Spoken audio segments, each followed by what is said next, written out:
Okay, let's dive deep into a story that really made global headlines. Imagine a financial powerhouse making billions, but now facing some pretty serious Yeah, we're allegations. talking about Jane Street, right? Uh, And their operations in India. exactly. They supposedly pulled in just a staggering amount. 36,500 crore, that's what?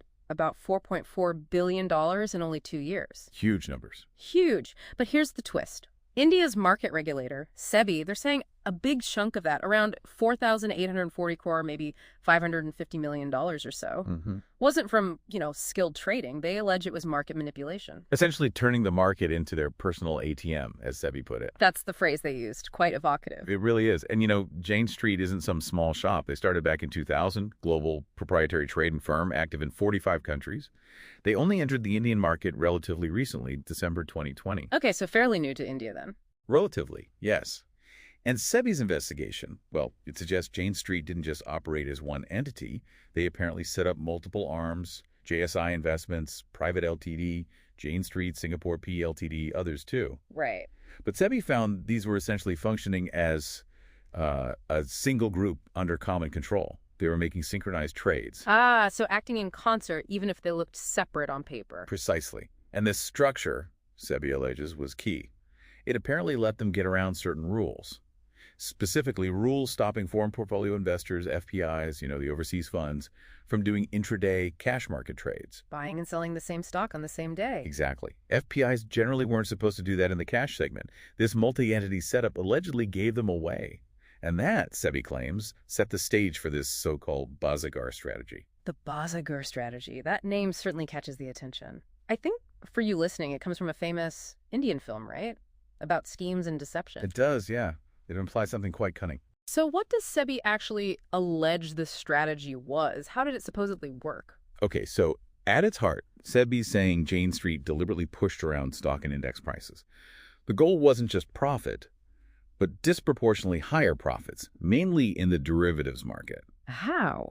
Well, the allegation is they'd accept small, calculated losses in one area, maybe the cash market or futures.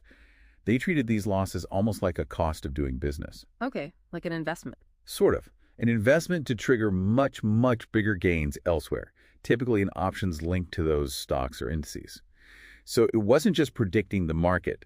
SEBI alleges it was influencing the market using their sheer trading volume. Right. Actively moving the needle, not just reacting to it. Can you give us a specific example of how this Bazaar thing allegedly played out? Absolutely. SEBI's order gets into specifics. One alleged tactic was intraday index manipulation.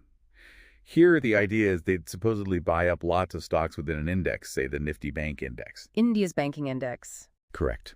They'd buy heavily in the morning, pushing the index price up. But crucially, while doing this, they were allegedly holding massive bearish options bets that the index would actually fall. Okay, so pushing it up while betting it goes down seems counterintuitive. Until the next step. Later in the day, maybe afternoon, they would allegedly reverse course and sell aggressively.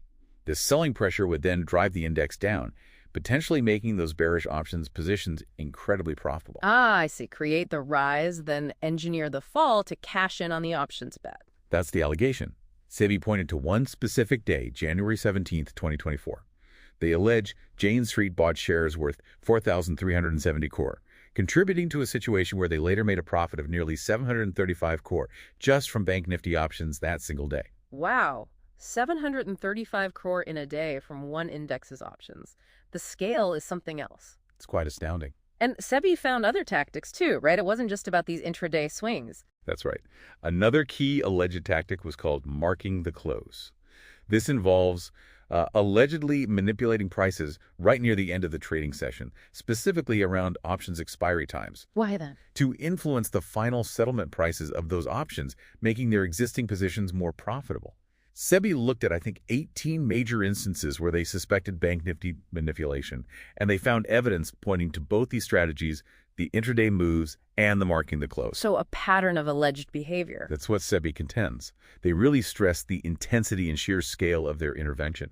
They argue Jane Street was, and I'm quoting loosely here, exploiting its size and sheer volume to move the underlying Bank Nifty index level purely to amplify gains in the options market.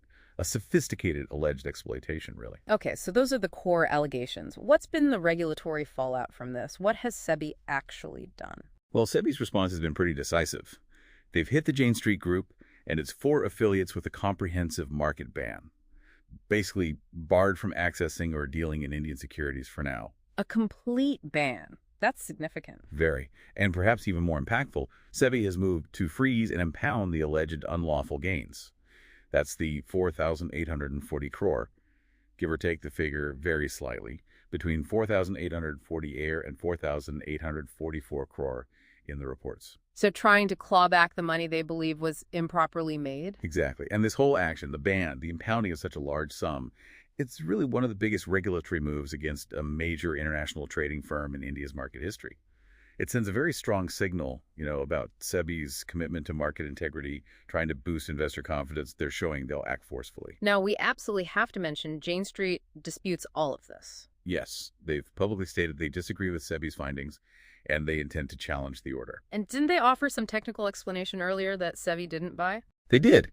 They apparently tried to frame their trading as necessary activity for removing unwanted delta, which is basically managing risk, adjusting how sensitive their portfolio is to price changes. But SEBI, in its order, pretty much dismissed that explanation, calling it bland.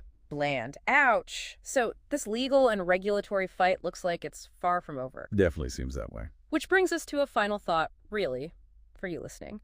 What does this whole saga mean for the future? We're in an age of super fast, complex, algorithmic trading.